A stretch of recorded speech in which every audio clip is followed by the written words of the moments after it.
보내주신 조지의 좋아해입니다.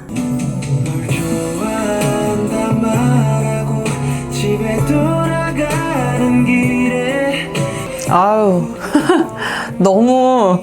너무나 달달한 곡을 오랜만에 들어서 뭔가 보지 않았는데 드라마를 보고 있는 것 같은 기분이 드네요. 바른연애 길잡이의 OST래요. 나 뭔가 상당히 지금 요즘 뭐가 유행하는지 놓치고 있는 기분이다.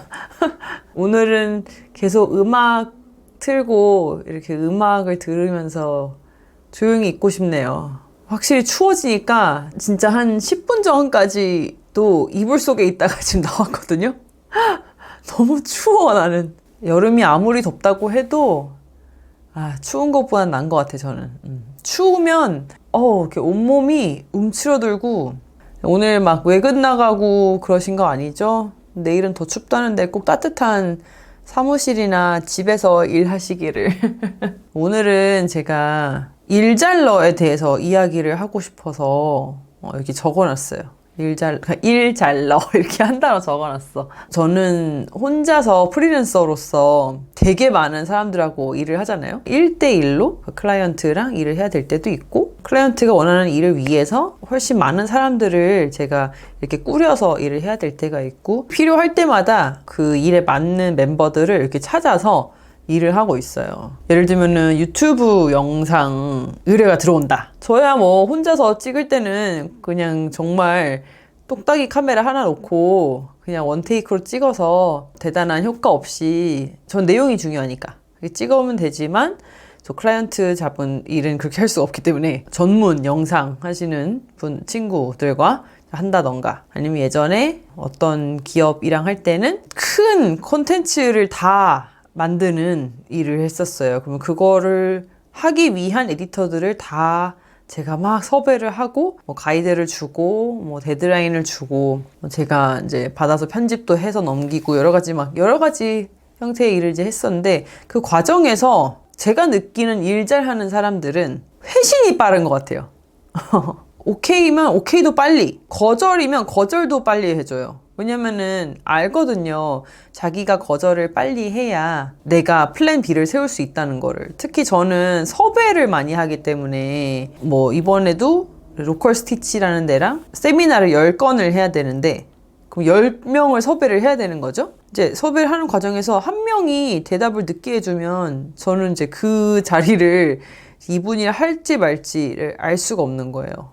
근데 만약에 한참 막 며칠 지나서 어떤 이유로 거절을 했다, 그러면 그때 가서 저는 다른 분을 섭외를 해야 되는 거지. 어떤 분은 그냥 얘기하는 도중에 그냥 말해. 그 다음에 뭐 필요한 자료나 이런 거 있다 그러면은 그냥 빨리 보내줘요. 안 물고 있어, 뭐든 간에. 물론 이제 개개인마다 업무가 막 너무 바쁘거나 출장을 가 있거나 뭐 어떤 상황들이 있기 때문에 100%라고 할 수는 없지만, 어차피 할 일은 그냥 빨리 하기로 하고, 아닌 건 또 확실하게 아니라고 표현을 해요.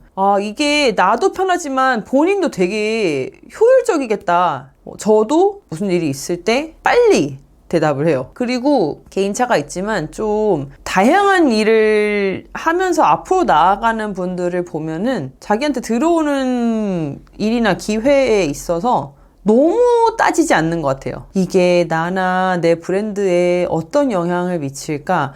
이걸 하는 게 이득일까? 안 하는 게 좋을까? 뭐 여러 가지 고민을 할 수 있잖아요. 근데 주로 뭘 하자고 했을 때 매번 오케이 하시는 분들이 있거든요. 여러 번이어도. 근데 그런 분들 보면은 확실히 뭔가 항상 새로운 걸 하고 있고 범위를 되게 넓혀간다고 해야 되나? 요즘에는 무슨 일을 하면은 그게 겉으로 보이잖아요. 인스타에도 올리고 뭐 유튜브에도 올리고 뭐 어쩌고 하니까. 그러니까 다른 클라이언트도 그걸 보면서 이 사람이 이런 일도 할 수 있네? 그걸 보고 또 컨택을 한다거나, 너무 재지 않고 약간 상부상조하는 느낌도 없지 않고, 진짜 너무 아닌 일 아닌 이상 그래요? 약간 되게 쿨하게 이제 받아들이는 분들이 있어요. 이 한 건의 일이 막 대단한 일이라기보다는 그런 것들 되게 켜켜이 쌓아가지고 계속해서 막 어디론가 막 나아가고 있는 그런 분들이 있어요. 좋은 태도라고 저는 이제 생각을 해요. 이것도 물론 제 취향이죠. 제가 제안하는 어떤 일들의 성향이 누군가의 앞에서 뭔가를 해야 되거나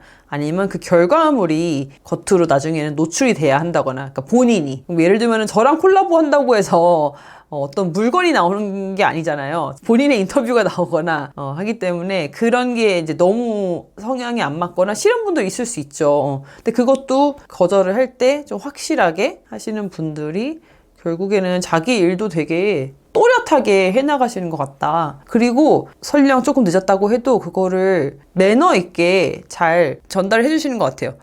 어쨌든 제가 생각하는 일잘러는 하여간 어떤 의견 피력이 빠르고 확실했다. 너무너무 일하기 좋은 파트너들이에요. 그래서 저는 MBTI가 F거든요. 근데 일할 때는 T들이랑 하는 게 좋아, 저도. 이런 일을 하도 하다 보니까 뭐 섭외하고 뭐 거절당하고 정말 많은 유형의 사람들이랑 단타로 일을 많이 하다 보니까 저도 약간 일할 때는 그 감정이입을 좀 안 하는 것 같아요. 처음에는, 옛날에는 거절당하는 거에 대해서 두려움이 있기도 했고, 일말에 뭐 서운함이라던가, 지금은 그냥 안 하는 데는 너무너무 개개인마다 다 다른 이유가 있다고 생각을 하고, 제가 겪었던 가장 힘든 사람은 어떤 스타일이었냐면, 욕심이 많은데, 그걸 자기가 다 커버를 못 치는 스타일. 이것도 하고 싶고 저것도 하고 싶고 저 이거 할래요. 다 할 수 있어요. 했는데 그거를 이행을 못 하는 거예요. 그게 진짜 안 좋은 캐릭터였어요. 왜냐면 저는 그때 당시에 중간 관리자 역할을 해가지고 그분이 제작한 어떤 결과물을 클라이언트한테 전달하는, 그 사이에서 뭐 이거를 다시 편집도 하고 이렇게 가공을 해서 데드라인에 맞게 전달해야 되는 일이었거든요. 그것도 정기적으로. 근데 이제 본인의 의지는 너무 잘 알겠으나 상황이 안 되면 빨리 커밍아웃을 해야 되거든요. 내가 이래 해서 이 정도를 못 하겠다. 이거를 뭐 같이 할 수 있는 사람을 뭐 내가 뭐 추천을 한다거나 조정을 해줬으면 좋겠다라던가, 이게 일이 잘 되기 위해 되는 방법을 함께 해야 되는데, 이제 난 할 수 있다 하니까 저는 또 약간 그러면 계속 기회를 주는 스타일이더라고요. 딱 잘라서 이거 이렇게는 안 된다. 나는 다른 사람을 뭐 구할 거다라던가 이렇게 했어야 되는데 또 할 수 있다고 하니까 일단은 그래, 한 번 더 믿어보자. 서너 번. 그러다가 결국에는 다른 분들의 도움을 받았던 그런 적이 있습니다. 그래서 다 일치하는 것 같아요. 그러니까 아까 얘기한 빠르게 저기 하는 거랑 할 수 있다 해놓고 계속 딜리버 못하는 거랑 사실은 같은 맥락인 것 같아요. 저는 그 시간 약속도 엄청 중요하게 생각하고, 그래서 제가 친구들 사이에서 별명이 독사예요. 독일 사람의 줄임말이라고. 그렇게까지 의도한 건 아닌데 항상 거의 정각에 약속 장소에 도착을 해요. 아니 저도 약간 좀 그럴 정도로, 차라리 조금 빨리 도착하면 몰라. 근데 정각에 도착해. 시간을 엄청 따지는 엄마 밑에서 자랐고, 그래서 약속 시간에 이렇게 계속 습관적으로 늦는 걸 조금 잘 이해를 못해요. 저게 평소에 항상 저렇게 20분씩 늦는 거 본인이 알면 20분 먼저 나와야 되는 거 아닌가? 그래서 저는 늦는 거를 되게 스트레스를 받아 하기 때문에 늦게 가면서 스트레스를 받느니 그냥 조금 일찍 도착해서 기다리더라도 그냥 그게 마음이 편해요. 그래서 책 같은 거 항상 들고 가가지고 먼저 도착해서 그거 보면서 기다리는 한이 있어도 늦게 도착하는 거 너무 싫어. 근데 일에 있어서도 데드라인 못 지키는 거 진짜 너무 끔찍한 일이에요. 저는 너무 스트레스. 예전에 대학 강사할 때가 있었거든요. 근데 그때 4학년 졸업반이었어요. 어떤 친구 하나가 너무 뛰어난 애가 있었어. 여자애였는데 막 자기의 어떤 스타일이라던가 표현 방식이라던가, 이제 미대였으니까 이런 게 모두 되게 자기만의 그게 되게 뚜렷해서 하고 싶어 하는 것도 되게 확고하고, 그래서 저는 되게 좋게 봤거든요. 한 학기 수업을 잘 하고 기말 과제였나? 뭐 아무튼 간에 그 애들이 많을 때니까 두 주로 나눠가지고 이제 한 주 발표하고 또 한 주 발표하고 이렇게 했었어요. 피드백을 주는 과정도 먼저 하는 조가 항상 한 주 먼저 피드백을 받고 진행을 하고 했기 때문에 불합리한 건 아니었다. 근데 어쨌든 간에 이 친구가 욕심이 많았던 친구인 거야. 그래서 자기가 발표를 해야 되는 그 주에 발표를 안 하고 임의대로 그 다음 주, 이거 마지막 주인 거죠? 그 주에 발표를 하겠다고 나온 거예요. 근데 저는 이제 납득할 수 없는 거였던 거죠. 왜냐면 어디까지나 늦을 수는 있어요. 정말 준비가 안 돼서 다음 주에 하고 싶다라고 했을 때 그 얘기를 사전에 미리 해서 나랑 조율을 했으면 그래 뭐 그럴 수 있지. 그럼 기회를 줬을 수도 있는데 이 친구는 이제 사전에 고지가 없었던 거죠. 그런데 저는 그 발표를 못 하게 했어요. 왜냐면은 너의 발표 타임은 이미 지나간 거야. 아니 회사 면접 보는데 저 원래 오늘 면접 봐야 되는데 준비가 안 돼서 그냥 내일 갈게요. 이거 아니잖아요. 그 친구가 시간을 어김으로 인해서 그 나머지 사람들도 다 피해를 본다고 생각을 하거든요. 왜냐면은 수업 시간은 정해져 있고 다 각자 발표를 할 시간은 이제 있는데 그럼 이 친구 때문에 누구의 시간을 줄일 수도 없고 그러면은 그 전주에 발표한 친구들은 뭐 바보여서 한 게 아니잖아요. 그래서 그 친구한테 조금 매정한가 싶긴 했는데 저는 아직도 기억에 남나 봐요. 그게 C를 줬어요. 뭐 기말 안 냈으니까 C 받은 거지. 그래서 아마 그 친구가 저를 교수 평가를 엄청 안 좋게 줬던 것 같은데 제가 생각하는 어떤 서로 간의 약속에 있어서 시간 약속, 데드라인이 그만큼 중요했던 거죠. 워낙 뛰어난 친구였는데 그런 것 때문에 그 4학년 수업 하나를 C를 받은 거에 대해서 제가 그때도 사실은 굉장히 마음에 걸렸고 지금도 생각이 나. 언제야? 10년 전이에요. 10년 넘었을 수도 있어. 서로와의 약속은 너무나도 그렇게 중요하다고 생각합니다. 그래서 그걸 잘 지키는 사람이 결국 일잘로 아닌가? 일을 잘하는 거, 그러니까 예를 들면 그 일 자체를 잘하는 거는 사실은 못할 수도 있잖아요. 누구나 뭐 부족한 점이 있을 수 있고 그럼 그거에 대해서 서로 맞춰서 보완할 수 있다고 생각을 하거든요. 만약에 어떤 에디터가 글 편집 능력이 좀 떨어져 그러면은 다시 편집을 할 수도 있고 뭐 이 사람이 뭐 사진을 찍는 게 조금 부족해 그러면은 뭐 포토를 붙여준다거나 뭐 할 수 있는데 그냥 그 태도적인 거에 있어서 그렇게 이제 안 되면은 뭐 모르겠어요. 일단은 사람은 그렇게 쉽게 바뀌지 않는 것 같아요. 물론 이제 너무 단발적인 걸로 사람을 판단하면 안 되지만 저는 이제 반복적으로 겪었기 때문에 어떤 한 인물에서 이런 여러 가지 일들을 그래서 저도 되게 그런 면에 있어서는 클라이언트랑 일할 때 되게 신경 쓰려고 하고 오히려 저는 반대로 그런 면에서 타이트한 편이기 때문에 같이 일하는 사람을 쪼지 않으려고 해요. 그냥 내가 생각하는 이쯤에는 대답해야 되지 않나? 이쯤에는 보내줘야 되지 않나? 이게 이제 빠를 수 있거든요. 그 사람들이 이제 통상적으로 생각하는 거에 비해서. 그래서 가끔 왜 연락 기다리다가 혹시 생각해 보셨나요? 이렇게 보내면은 지금 마침 이메일 쓰고 있었어요. 이런 경우들이 몇 번 있었어요. 그래서 조금만 더 기다릴 걸. 그래서 항상 저는 약간 쪼지 않으려고 좀 하는 스타일. 근데 결국에 문제가 뭐냐면 그렇게 사람을 겪고 경험이 안 좋으면 이 사람을 어디에 추천을 하기도 어려워지고 누가 이 사람이랑 뭐 해보려고 하는데 저번에 어땠어? 라고 물어보면은 제가 좋았다고 할 수는 없잖아요. 이러이러한 점이 조금 어려웠어 라고 하면은 뭐 저 때문만은 아니겠지만 어떤 기회를 박탈당하게 된다거나 그래서 이제 회사도 이직할 때 보면은 레퍼런스 체크라는 걸 하잖아요. 그 전에 회사에 전화해서 이 친구가 어떤 사람인지 확인하고 그냥 포트폴리오나 이력서만 봐가지고는 알 수가 없단 말이에요. 진짜 몰라. 막 그걸 항상 평소에 막 신경 쓰면서 나를 어떻게 이야기할까? 막 이걸 신경 쓰면서 막 이렇게 산다기보다는 그래도 평소에 내 태도가 결국에는 이렇게 좋은 기회들을 잘 불러올 수 있는 태도인가 좀 생각을 해야 되는 것 같아요. 그래서 그리고 그게 이제 몸에 내재되어 있는 사람은 긍정적이고 좀 의지가 있고 타인을 배려하고 이렇게 약속도 잘 지키고 이런 사람들은 결국에는 잘 되더라. 제가 이달 말에 로컬스티치에서 막간 홍보 타임. 로컬스티치가 뭐냐면 지역에 부동산이랄까? 살리는 사업이에요. 그래서 가치가 발현이 안 된 그런 건물이 있다 하면은 이제 의뢰를 받겠죠?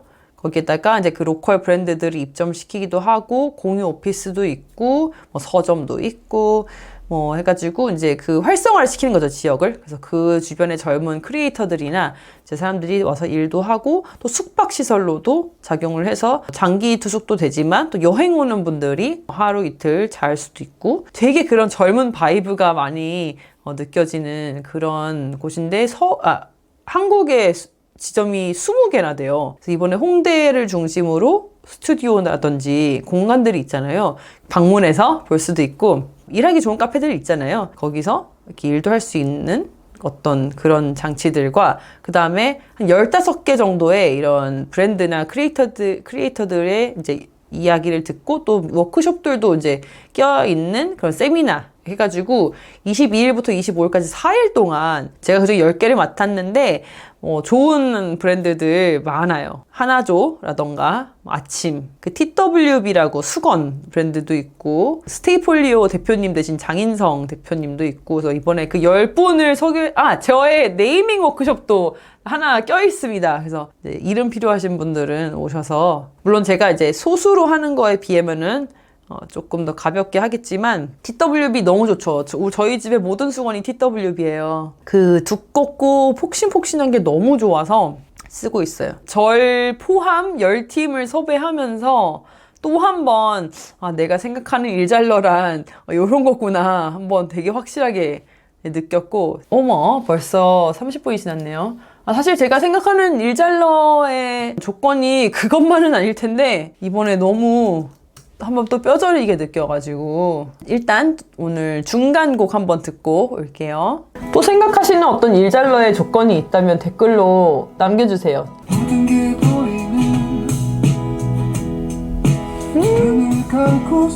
너무 좋다.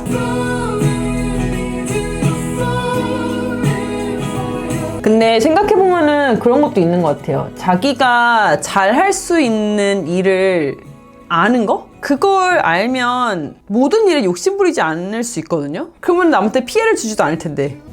조직 내에서의 경험이긴 하지만 위에서 시키는 일만 하지 않고 맡겨진 일 이상의 아웃풋을 내야 일잘러인 것 같다. 요즘 친구들이 들으면 막 이러는 거 아니에요? 저도 동의하는 게 뭐냐면, 옛날 뭐 한 10년, 15년 전에 비하면 지금은 진짜 각자 도생인 것 같거든요?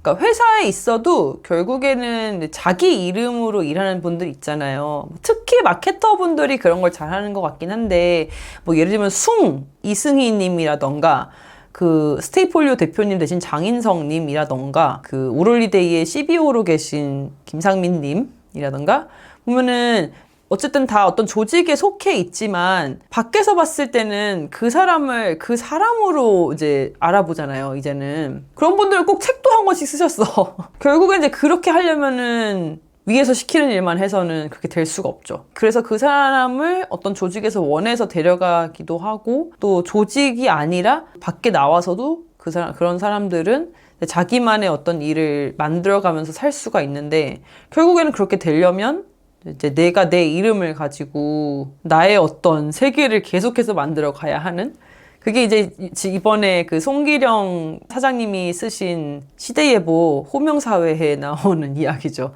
다 자기 이름을 만들어야 한다. 그게 되게 어려운 것 같아요. 어떤 직원한테 뭔가 회사에서 주는 디렉션 이상의 무엇을 요구한다는 게 되게 어려운 것 같고, 그래서 되게 신기하게 이번에 로컬 스티치 세미나에 함께 해주기로 하셨던 분이 스튜디오 APT라고 그 브랜딩 스튜디오를 운영하고 계신 분인데, MTL 카페랑 보난자 커피 코리아랑 공동 창업해서 그 안에서 브랜드 팀으로 있다가 자기의 브랜딩 스튜디오를 만들어서 독립을 해서 그 외부 클라이언트들 일도 하지만 이제 MTL이랑 보난자 커피 일도 이제 하고 있는 그런 분이에요. 근데 이제 그분도 조직이 있단 말이에요. 본인이 대표고, 처음에는 일반적인 스튜디오랑 같은 구조였죠. 본인이 사장이고 직원들이 있어서 뭐 일을 하면은 월급을 준다. 언제부턴가 그 조직 구조가 바뀌어가지고 함께 일을 하지만 직원이 아닌 거예요. 요즘 소위 말하는 이제 컬렉티브인 거죠. 그래서 일이 있을 때마다 이제 모여서 하는. 근데 저처럼 평소에는 혼자 계속 있다가 어쩌다가 프로젝트 있으면 같이 하고, 이게 아니라 계속 일을 같이 해요. 그러니까 진짜 직원들처럼. 하지만 그 관계는 개인 대 개인인 거예요. 그러니까 상사라기보다는 리더인 거죠. 그 일에 기여한 만큼의 수익을 나눠 갖는 식이에요. 월급을 받는 게 아니라. 그리고 회사에 출근 안 하고 회의를 할 날짜를 정기적으로 정해서 그날만 모여요.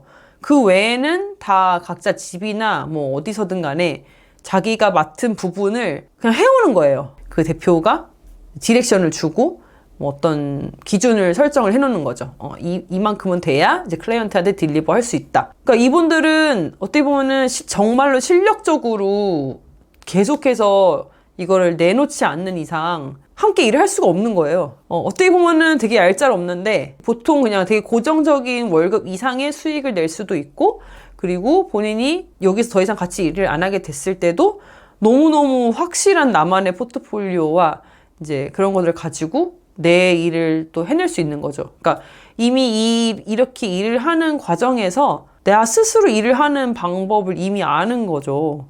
그래서 와, 진짜 너무 좋다라고 생각을 했어요. 물론 그거를 할 수 있으려면 되게 또 뭐랄까 아이러니한 게, 결국은 프로들끼리만 모인다. 이 사람을 가르쳐서 하는 게 아니라 각자 할 수 있는 부분을 모아서 일을 하는 거기 때문에 결국에는 프로가 돼야 하는 거예요. 근데 프로가 되려면 이제 말씀하신 대로 시키는 일만 하지 않고 내 어떤 역량을 계속 발휘할 수 있는 태도를 가져야 하는 거고, 결국은 다 연결되어 있는 것 같은데, 아무튼 요즘에는 신입 채용도 진짜 안 하고, 저 때는 대학 졸업할 때는 이렇게 무조건 공채라는 게 있었는데 지금은 대기업이 진짜 채용을 안 하더라고요. 그래서 와, 요즘 친구들은 정말 어떤 그런 경력을 쌓을 만한 그라운드가 진짜 없구나. 그래서 더 창업이라든지 자기가 이렇게 스스로 할 수 있는 일을 만들어서 하는 것 같고, 그 친구가 헤어 메이크업 그 에이전시를 운영을 하는데 그 얘기 하더라고요. 자기는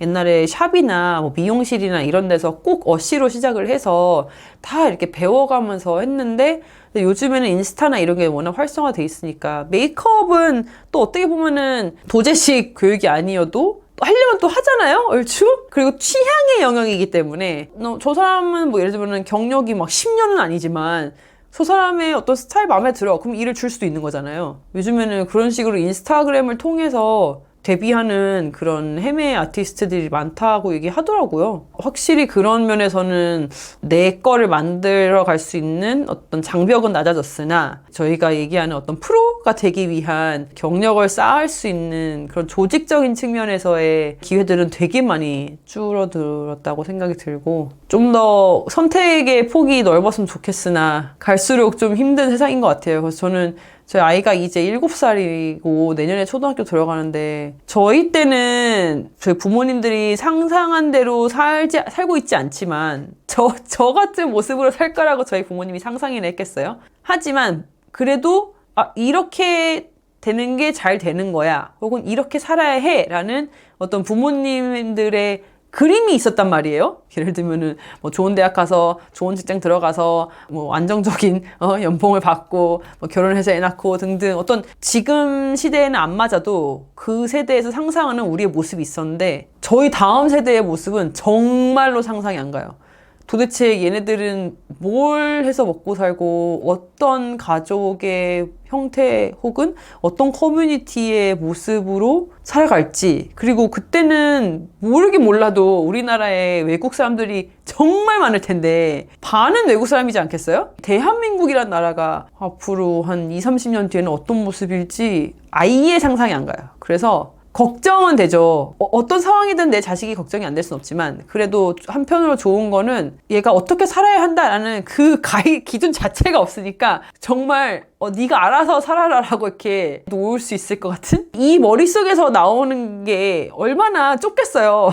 이 세대가 앞으로 맞이할 세상에 비해서 제 아이의 미래에 대해서는 아무 생각이 없습니다. 조만간 제주도 여행 갔다 온 이제 브이로그가 올라갈 예정인데, 정말 열심히 여행 다니는 것밖에 계획이 없어요. 최대한 오랫동안 자주 여행 다니는 게 저의 목표예요.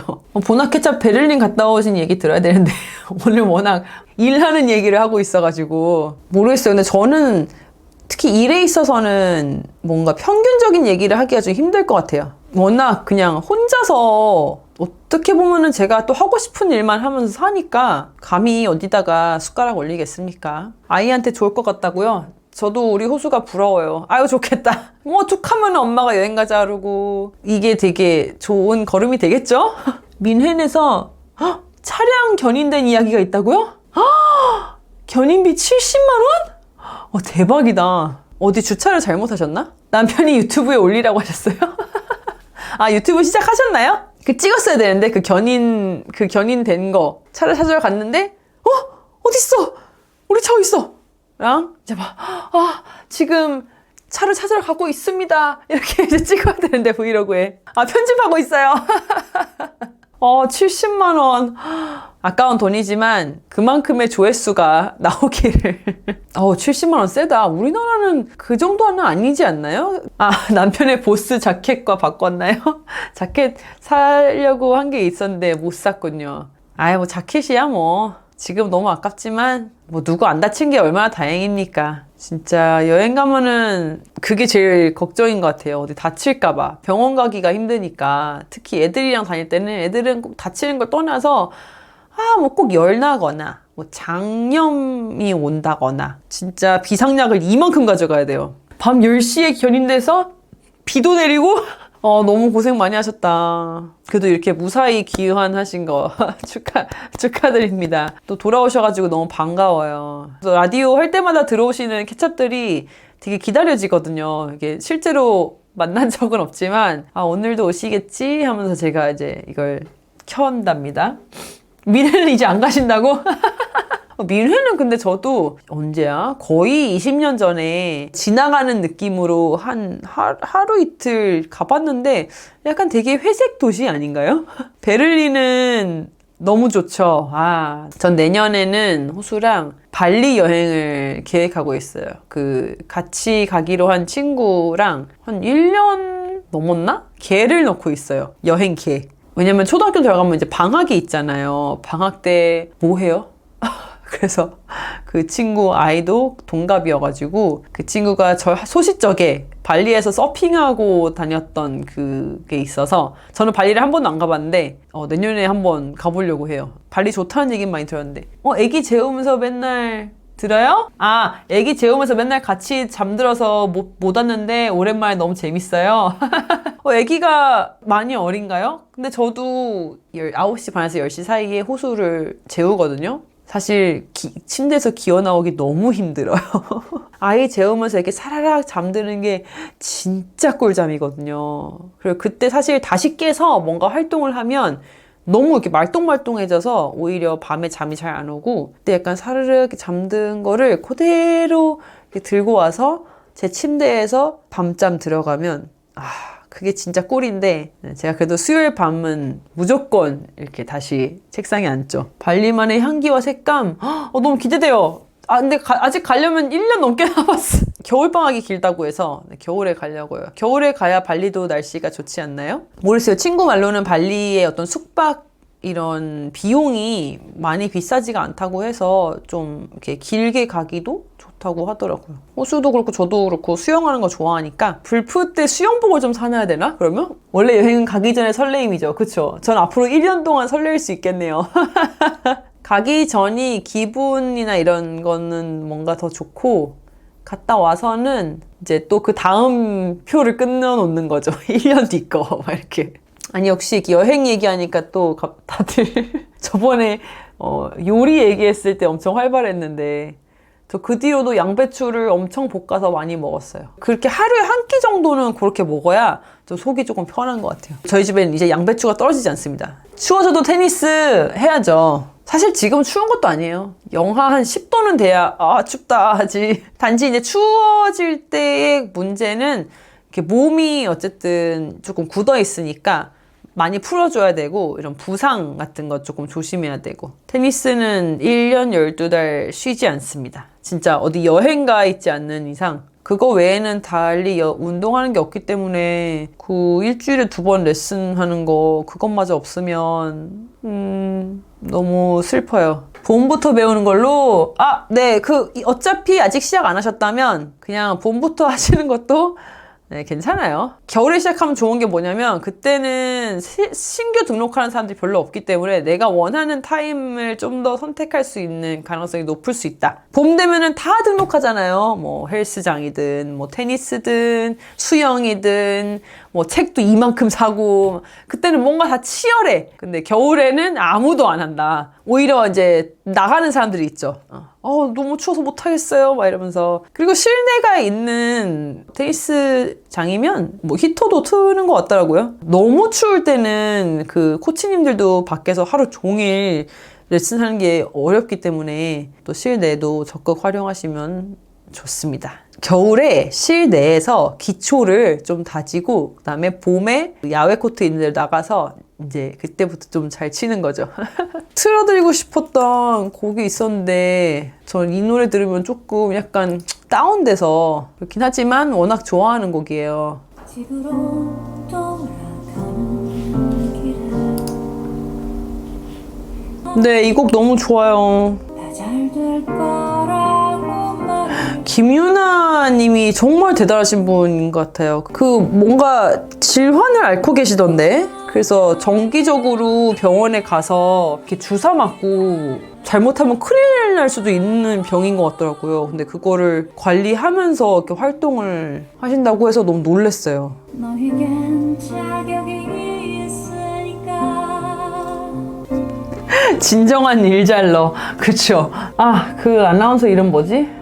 아무튼 어디 유튜브에 나와가지고 그 남자분이 김유나한테 근데 그 치과 의사를 남편으로 선택했을 때는 뭔가 그분의 수익도 메리트로 작용하지 않았냐 그랬더니 김유나님이 남편이랑 만난 순간부터 지금까지 단 한 번도 남편이 자기 수익을 넘은 적이 없다는 거예요. 그래서 와 진짜 너무 멋있어. 그 헤이헤이헤이로 자우림 나왔을 때가 진짜 센세이셔널했고 근데 이 곡이 항상 저는 완전히 자세하게 기억을 못하는데 어떤 자기 친구한테 되게 안 좋은 일이 있어서 어떻게 이거를 옆에서 해야 될지 모르겠다 이 노래가 이제 떠올라가지고 이 곡을 썼다고 하더라고요. 그래서 그 어떤 힘든 시간을 지나가고 있는 친구를 위한 곡이라고 하면서 운전하고 집으로 가는 길에 떠올랐다고 했던 것 같아요. 가사가 되게 심금을 울려요. 그래서 뭐 본인도 그렇고 또 케찹의 어떤 지인이나 주변 분들이 어떤 좀 힘든 시기를 겪고 있다면 이 노래 이렇게 슬쩍 이렇게 넣어주시면 되게 큰 힘이 될 것 같아요. 오늘 되게 신나는 얘기만 했지만 네, 또 마무리는 또 이렇게 차분하게 그냥 하고 아무튼 조만간 다음 주에는 올라갈 것 같은데 그 제주도에 너무너무 좋은 스테이에 초대를 받아가지고 호수랑 호수 친구 이렇게 데리고 여행을 갔다 왔어요. 2박 3일 박하제주라고 대표님 인터뷰도 어떻게 하다 보니까 따가지고 되게 알찬 컨텐츠가 올라갈 예정이니까 네, 그것도 기다려주시고 노래가 너무 좋아서 잠을 못 자겠어요. 네. 김유나 리스트를 한번 들으시면서 안녕히 주무세요. 오늘도 함께 해주셔서 고마워요. 네, 다음 주에 또 만나요. 잘 자요.